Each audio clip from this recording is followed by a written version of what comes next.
We're talking about the Ten Commandments, and it was supposed to be a summer series, but it's taking a little bit longer. We're okay. We're fine. Thank you for sharing. So by way of review, let's look at the commandments we've already looked at. We said commandment number 1, God wants an exclusive relationship. No other gods before him. Commandment number 2, God wants nothing to replace him. We don't idols or anything of that nature. Number 3, we must have the ultimate respect for God. That's taking his name in vain. Number 4, we said God wants the priority in your life, and that's remembering the Sabbath day and giving a day to him. Last week we finished number 5, we must have respect for family. Honor thy father and thy mother. We'll finish up a little bit of commandment 6, and we'll start on commandment 7 tonight. Commandment number 6, we must have respect for life. We started that last week. Very simply put, Exodus 20:13, thou shalt not kill. What is the point? In our society, in our times in which we live, life is not very valuable. Life is cheap. Our society has created what I call a death culture. Murderers get off easy unless you kill a cat. Abortion is rampant. It's amazing. Animals are more important than people now. Okay? By the way, our wonderful state, remember the whole thing with Planned Parenthood and they got caught undercover? Well, our wonderful state has made it against the law for you to videotape a conversation with Planned Parenthood. Now, anybody else is fine, but not Planned Parenthood. We're not that, they must think we're dumb. Also, video games are very violent. Okay, we talked about movies being graphic, not shooting cowboys, and his hat falls off, all right? We're talking about tearing off people's arms and cutting their legs off and all that nonsense. The euthanasia movement is growing. And by the way, it's in our country now, and you watch it. It's going to get worse and worse and worse. Then we said number 1 last week, we talked about the fact that life is a gift from God. We have no right to determine because God is the one who created us, and we're made in his image. Now, this is new. Number 2, to God, taking a life is a serious issue. Very serious issue. The Old Testament, God demanded the death penalty for murder because we are made in his image. By the way, they say that the death penalty is not a deterrent. Yes, it is. That person will never murder anybody again. And it would be a deterrent. Okay, you can do all kinds of nonsense and get off, and there's no deterrence anymore. They're very selective in what the kind of sentences they give out. Genesis 9:6, whosoever sheddeth man's blood, by man shall his blood be shed. For in the image of God made he man. That's the big deal. We are made in the image of God. We have no right to going around killing people, even if we're trying to paint it as being a very compassionate deal. We won't execute murderers, but we're getting to the point where we will take the lives of those we deem unfit to live. Many years ago, and I think if you remember, the Terry Schiavo case in Florida. By the way, she was not on life support. She was not being kept alive by a machine. She was being fed by a tube, but not being kept alive by a machine. And her husband, who I believe was separated from her, wanted her dead. And the court said, quit feeding her. That wasn't turning off a machine that was keeping her alive. That was starving her to death. And our courts were in lockstep with it. Okay, I'm just telling you, this whole euthanasia, all this nonsense, it's going to come down and it's not good. But that's our society. Our priorities are so warped that people are not important anymore, but everything else is. God says it's a big deal. Number 3, and then we'll move on. Jesus and the New Testament teaching takes it up a notch by pairing hatred with murder. See, Jesus takes that, what the Old Testament says, and really he ratchets it up a bit. He equates it with murder. Look at Matthew chapter 5. Verse 21, 22. Ye have heard that it was said of them of old time, thou shalt not kill. And whosoever shall kill shall be in danger of the judgment. But I say unto you, that whosoever is angry with his brother without a cause shall be in danger of judgment. Whosoever shall say to his brother, Reka, shall be in danger of counsel. But whosoever shall say, thou fool, shall be in danger of hellfire. I mean, Jesus takes it a notch and says, not only are you not supposed to kill people, you should not have anger or hatred towards them. He puts it in the same category. Very important. Hatred is a disrespect towards another human that was made in the image of God. Look at the verses in 1 John there. Not as Cain, who was of that wicked one, and slew his brother. And wherefore slew he him? Because his own works were evil, and his brother's righteous. Marvel not, my brethren, if the world hates you. We know that we have passed from death unto life, because we love the brethren. He that loveth not his brother abideth in death. Whosoever hateth his brother is a what? Wow. See, the Bible takes it up a notch. Like we see adultery. God says no, lusting in your heart's adultery. Hatred is murder. Hatred leads to all kinds of sin. And he puts it here in the context of Cain, who did kill his brother. Now, we taught many lessons in Proverbs about hatred. Okay? And people kind of excuse our hatred. God is saying here that hatred is not, anger that leads to hatred is not a good thing. If we have a problem with anger, we need to work on it. There is 3 myths of anger that the world sometimes will buy into. I think they're on your paper there. What's the first myth? Venting anger is healthy. It's not healthy at all. In fact, it causes more trouble than it starts, than it helps. Well, you know, I'm angry, so if I just vent my anger, it's going to make me better. No, it isn't. Releasing it through forgiveness is where you get the freedom. Well, I went and yelled, and I kicked the cat, and I punched a hole in the wall. Ain't helping anything. Now you gotta go forgive the cat. Now you gotta go ask for the cat's forgiveness, and then you gotta patch up the hole in the wall.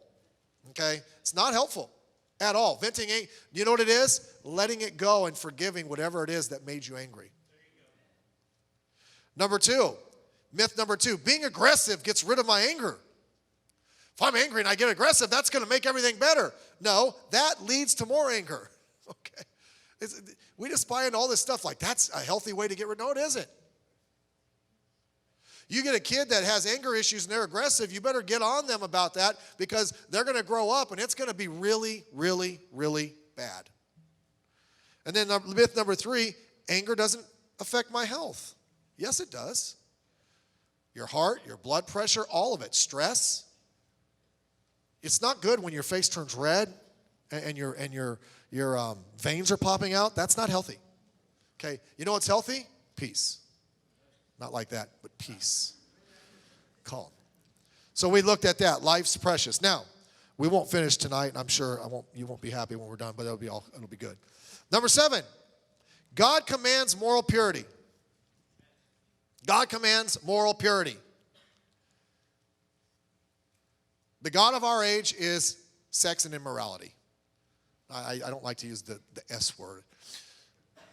Immorality. It's the God of our age. And as it goes deeper and deeper, it becomes more perverted. That's not why we have gay marriages. That's why we have transgenderism and all the nonsense that's going to come with it. And they're just going to keep pushing the envelope. And it's not going to be good. Exodus 20, verse 14. Thou shalt not commit adultery. Now, in 1861 in England, this is back in the days when printing the Bible was a huge undertaking, and the government would pay printers to print the Bibles. And they had to be very careful, because if they made mistakes, they would be fined. And so in 1831, there was a new printing of the Bible, of the King James Bible. And the company that did it was fined 300 pounds by the government. That's the equivalent of a lifetime of earnings for one person. You know what their mistake was? In the Bible, they forgot to put one word in a key verse. That word was the word not. And that word was in this verse right here. So Exodus 20:14 in that Bible said, thou shalt commit adultery. They call that the wicked Bible. Can I just tell you something? If that was in our Bibles today, people would buy into it. It wouldn't bother them at all. And yet a bunch of unsaved government officials thought enough to fine this company all of that money because they didn't like what it stood for. Our whole society is about it. I doubt if there would even be a reaction today. In fact, immoral action is fine. It's deemed to be fine as long as it's between consenting adults. See, that's the, and by the way, be very careful because that age of consent is going to start dropping. You mark my words. You mark my word. I think in Canada it's 14. Mark my words. That the whole lobby of this nonsense, it's just going to go from one thing to another. You say, oh, that's just preacher talk. You remember 5 or 6, 7, 8 years ago when Brother Esposito used to get up and rail on it? And say it's the tidal wave, they're not going to stop there. They haven't. And they're not going to. And it's going to be bad. But now our standard is, as long as it's consenting adults, it doesn't matter what gender they are or who they are, whether they're even married, as long as they consent. Times have changed. In 1963, actor Richard Burton and actress Elizabeth Taylor began an affair as they were filming the movie Cleopatra. By the way, maybe that's why she had 7, 8 husbands. They were shunned in Hollywood because she was married. And even Hollywood at that time did not look favorably upon that. And they got on him and shunned him because he took another man's wife. Now, once he got her, I'm sure he could have wished he could have took her back, but that's another story. We've changed now. See, here's where we're at now. Last year, the basketball player on the Lakers, D'Angelo Russell, took a video of another player, Nick Young, admitting to having an affair when he was engaged to somebody else. I don't know if the whole story, if it was on accident, it went public. Guess who the villain was? The guy that put the video out.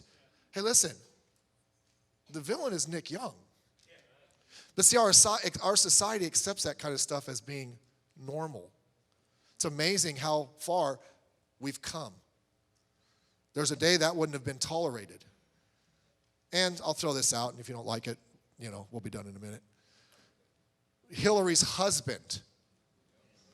By the way, do we really want that guy trolling around the White House for 4 years with nothing to do? Immoral. He was immoral in the Oval Office. And he lied about it under oath. He was impeached. How many of you remember that? But they didn't kick him out of office because it's not a big deal. Yeah, Hillary said about him in a magazine while he was president that her husband is like a good dog. He's hard to keep on the porch. Speaking of his immorality. We've come a long way. We don't have many young men like Joseph today. Genesis 39:9, and we talk about it often. It's just a great verse. How then can I do this great wickedness and sin against God? That's what it is. No, it's consenting adults. They have a right to do what they want in man's eyes, but not in God's eyes. Yeah, there you go. See, God, remember the whole concept of the 10 Commandments is God is the lawgiver. Yeah. God is the authority. Yeah. He makes the rules. And you can choose to do what you want, but you are being disobedient to what God says, and you will suffer the consequences that God reinstates there. Here's another story. I just was looking at some of this, and it makes me shake my head. There's a lady named Kathy Gallagher. This was in the LA Times a few years ago. She created a line of greeting cards for those who are in adulterous relationships. So if you're an adulterer, and you're hiding it from your spouse, she created a line of greeting cards that you can give to the one you're cheating with to express those emotions. The idea is sick, to be honest with you. They called it the Secret Lover line of cards. She says her cards are emotional because no other card reflects having to share somebody or not being able to be with them on the holidays. So you're feeling sad at Christmas because you have to be with your wife, and she has to be with her husband. What is wrong with us? Do we wonder why our society, do we wonder why our families are in bad shape? It's very easy when you look at the way our society is going to be very negative about the future. But I'll just say this, if we're in Jesus Christ, everything's fine. There have been darker days. Now, not in our country, but in the history of the world, there have been darker days. And to be real honest with you, it seems that in some of the darker days, Christianity thrived just a little bit more. Not watering it down like we have a tendency to do today. So don't despair. I'm just saying, as Christians, we should not fall in line with that stuff. That's the problem. The problem is, as Christians, we don't have enough common sense to look at the Bible and fall in line with what the Bible says. We're listening to society and we're falling in line with what society says because we want to be compassionate and we want to reach people where they're at. That's nonsense. Absolute nonsense. Moral activity is everywhere. You look up, if you look in the Old Testament books, the law books, and you see some of God's prohibition against different forms of immorality, you can tell that very on in creation, man had already deviated. I think it was one of the reasons, or part of the reasons, that God even the flood even came. It was bad. We live in a immorality crazed society. We use it to sell things, from cars to beer to hamburgers. You know, it's some lady that's half dressed. And by the way, and you can eat there. I don't. You can. I don't care. But I personally don't like Carl's Jr. Because years ago, they decided to take a line of advertisement that is immoral. Now, I'm not saying if you eat there it's wrong. I'm just saying I just have a hard time with it because they're pretty blatant about it. And somebody wrote them and as a Christian and said, do you need to really do this to sell hamburgers? And they told them, they wrote back, their corporate said, you're not the people we're trying to sell to anyhow. So I just said, fine, I don't want to eat there anyhow. It sells. It's part of entertainment. And I don't watch those types, but it seems like all the new movies and everything coming out, it's just got to be part of it has nothing to do with the storyline, but they just throw it in. Because they're trying to dictate society, and they're doing a pretty good job. Our school systems, not ours, the government school systems promote protection, not purity. It's like Magic Johnson said, and he said this 23 years ago, when he contracted HIV, and it's been the predominant, prevailing philosophy of our society, particularly in our school system since. He got up and told the kids, you need to be careful, because he was trying to tell them, you don't want to get the disease I got. He says, so what you need to do is don't touch each other before you're married. Now that sounds good, doesn't it? But then he said, right after, he goes, but I know you're not going to listen to that. So use protection. So see, what we do is they're not going to listen, so we don't tell them there is only one way to keep from getting an STD. I'll use that so I don't have to use the word. There's only one for sure way not to get it. Here it is. Don't be immoral. But you're not going to listen to that. That's like saying, listen, the one way not to get shot in a bank is to not rob it. But I know you're not going to listen to that, so wear a bulletproof vest when you rob it. What kind of defeatist attitude is that? That's where we're at. We now accept all the nonsense. By the way, we have paid a price in our society for our moral impurity, have we not? Fatherless children. By the way, guys, making a baby doesn't make you a father. A father isn't the fact that you have a biological, there's another human being on this earth that has your DNA. What makes you a father is your actions. You don't want to be a father, don't have a baby. Well, I didn't plan on her getting pregnant. Well, you shouldn't have touched her. This is going over real well. It's destroyed our marriages and confused our children. And I know. In a church, people get saved after they get saved after some things happen, and you have to fight through tough situations. But you know what? By the grace of God, you can get through that. But those of us that aren't in that situation, let's not take it there, if at all possible. So let me give you some things. We're going to get through point number one tonight, and if the first part wasn't popular, this is really going to be unpopular. Okay, I'm going to hit it from every single angle. So I figured tonight we'll get the tough angle out of here, and the teenagers can be mad at me as I walk out. But you know what? I'll live with it. Number one, set up boundary to protect our teens. You know, a teenager in our society that seeks to be pure is looked at as weird. They're out of touch with reality. No, the other ones are out of touch with reality.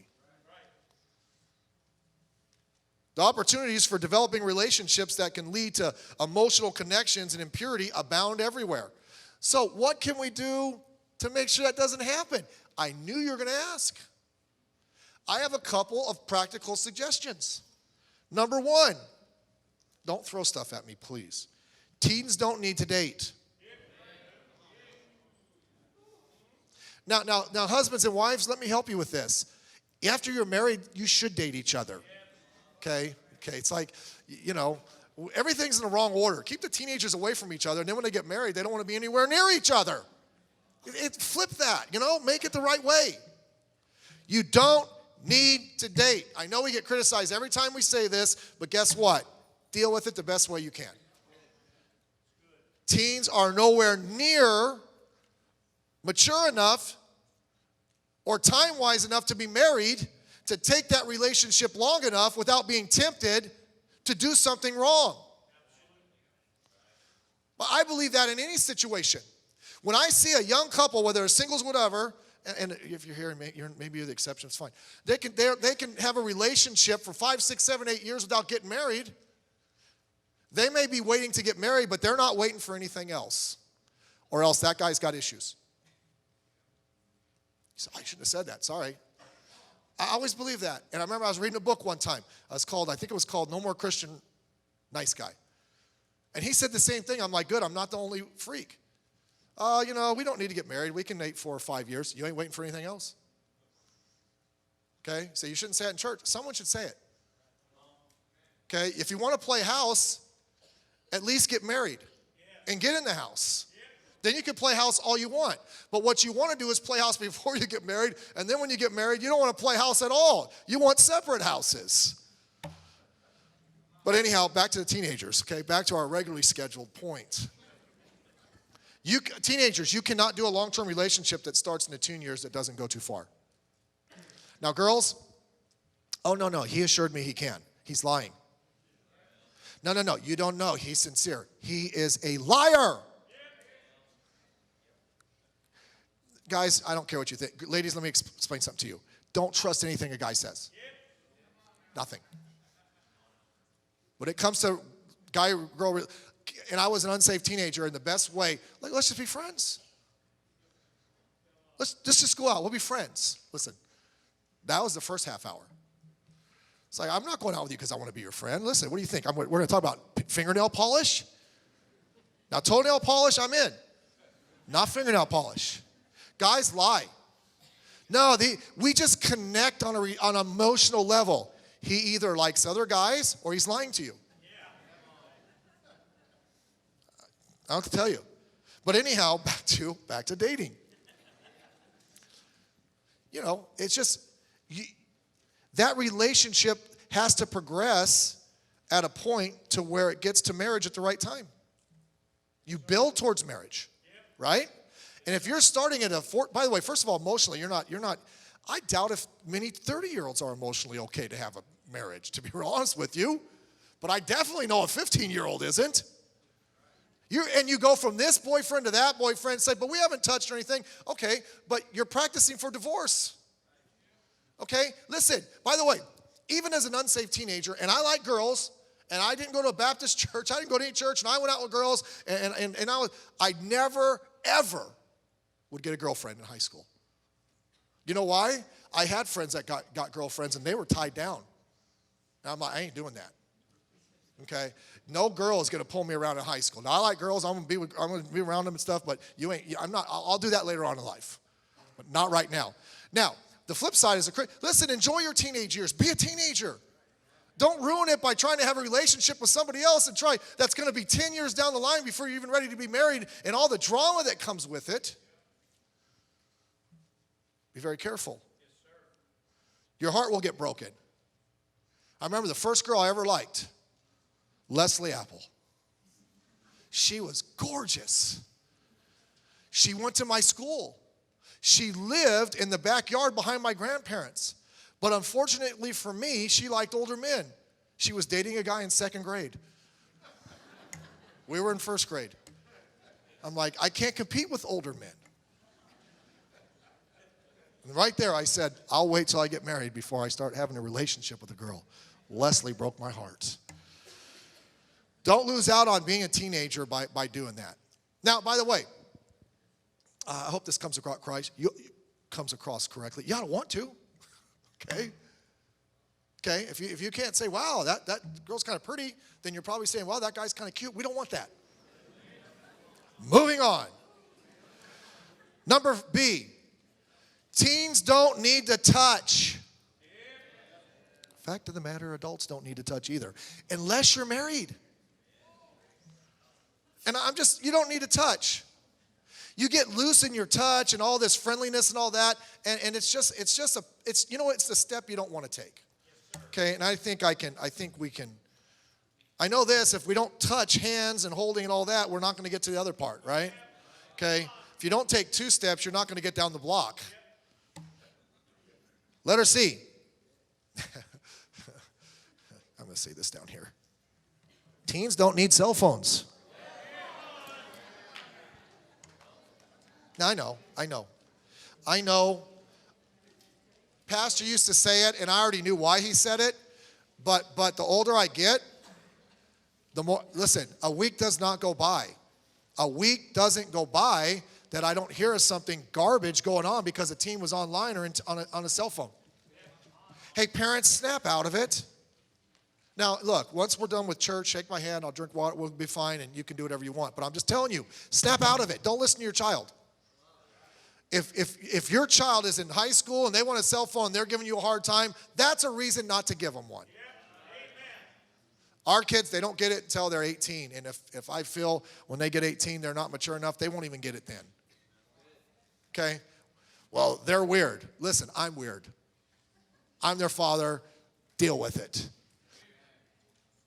There's nothing good. By the way, I have a cell phone. I know how to use it too. But you're out, this is everybody's life. And they're not even looking for Pokemons. It's just like, I'm going to invent something, a little thing that comes out and it just sticks right here and you don't have to hold it. Just everywhere you go.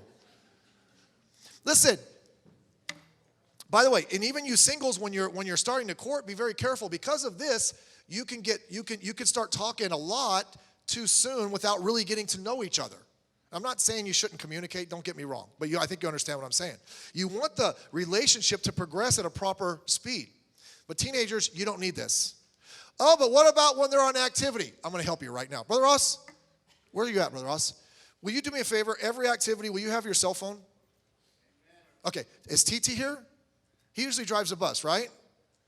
And TT will promise, because Edge will make him. He's married now. He'll promise to have his cell phone at every single activity, and you'll let the teenagers call their parents if an emergency, right? If there's a real big emergency, call 911 first, then let them call their parents. Okay, hey, I solved your problem. Well, what about at school? We haven't, look, you know where my office is, and if you really need to, I'll let you use my phone to call home. Okay, charge you $5, but you can use my phone. Quit falling for the mistakes, for the excuses. You say, what are you talking about? If you don't understand it, please, I'm not going to write a book, but I'm just telling you, nothing good happens from it. Oh, my little Poindexter's a sweetheart. Wait a minute, no. My little Poindexter's a good kid. And by the way, he is a good kid, I guarantee it. But if you give him that cell phone, he may not be. It's just a danger they don't need. That's what I'm saying. Okay. By the way, never fall for this line from your teenager. You don't trust me. Here's my word. You're right. I'm glad you figured that out. You're a lot smarter than you look. Okay. D. Now you're going to really hate me. But then again, if you don't have a cell phone, this is irrelevant. You don't need social media. Hence, that's what cell phones do. Okay? You don't. I could, if the cell phones are bad, the social media is worse. And I could give you a fresh story this week. Tragic. I'm not going to. By the way, if you're in our school, am I saying Instagram's wrong? I have an Instagram account. Now, I haven't posted anything in 3 weeks. I've hardly looked at it. When I usually do, it's because, my grandkid throws up on Jack, and it's like, that's a good picture. Let's throw that one on there, amen? That happened on vacation, so I had to put that one on there. It's like, kid doesn't even know how to hold a baby. The mouth goes out that way. So maybe I should post Bible verses and stuff. It's mostly for my kids, my grandkids, so pray for me. But listen, and am I saying Instagram is wrong? No, but I'm just saying I don't think teenagers need it. Okay? Just go through your teenage years and be a teenager. Enjoy being in the youth group. Enjoy all the things that being a teenager is. When you're an adult, when you become an adult and you get into college, you'll get your phone and you can do that. And even then, you need to be careful. All right, letter E and we're done. And then no one will shake my hand. That's under 18. Teens don't need freedom. They need guidance and accountability. Okay? And I'll tell you what. If you raise your kid in a good church, particularly, I'm not saying our church is not the only good church, but just so happens you're in our church. And they grow up understanding that, you know what? They'll be okay. My kids don't fight me about not having a cell phone when they're. It's just to them, it's not a big. That's what it is. And you know what? When they get into college, their reward is, we'll get you a cell phone, and I'm going to keep my eye on it. But you're fine. That's okay. They have plenty of things to do. I'm just tired of seeing 10, 11, 12-year-olds and their whole life is, and they're texting their friends back and forth, and they got boyfriends and all that nonsense, and I'm like, what hope do they have? But let's help them. They need? Freedom. They don't need it. They need protection. And the parents protect the children and help them so that they're mature enough and under control enough so when they become adults, they can handle the things of life. People say, you're sheltering them. How are they going to be prepared for the world? Can I just tell you something? When they're under 18, there's no way they'll ever be prepared for the world. It'll chew them up and spit them out. Why do we have that warped philosophy? And I've heard it, and if you believe it, don't tell me because I will not listen to you. Well, they need to be out in the world when they're younger so they get the world. Really? Look, you look at the Rams quarterback. Now, I think he's an absolute bust. Goff. I don't even pronounce his first name. But they're not going to play him right now because they feel he's not ready. If they put him in too early, what happens is he'll lose his confidence. He's not ready to handle it in their mind. Why do we do that in other areas of life, but we don't do that with our teenagers? I'll throw them out to the world and they're going to learn. Listen, they're not mature enough yet. But once they become adults and they've been trained and they've been funneled the right way and they become adult, they'll know how to stand. They'll know how to do the right thing. They'll be ready for it. You haven't put them in a position where they're going to lose. You look at a boxer, he comes up. Listen, they don't fight him against the top contender his first fight. He'll get killed. They put him against a bunch of guys that only have one arm that works. And they slowly but surely build him up. Why don't we do that with our children? Why don't we do that with our teenagers? Let's get them to that point, and let's pray.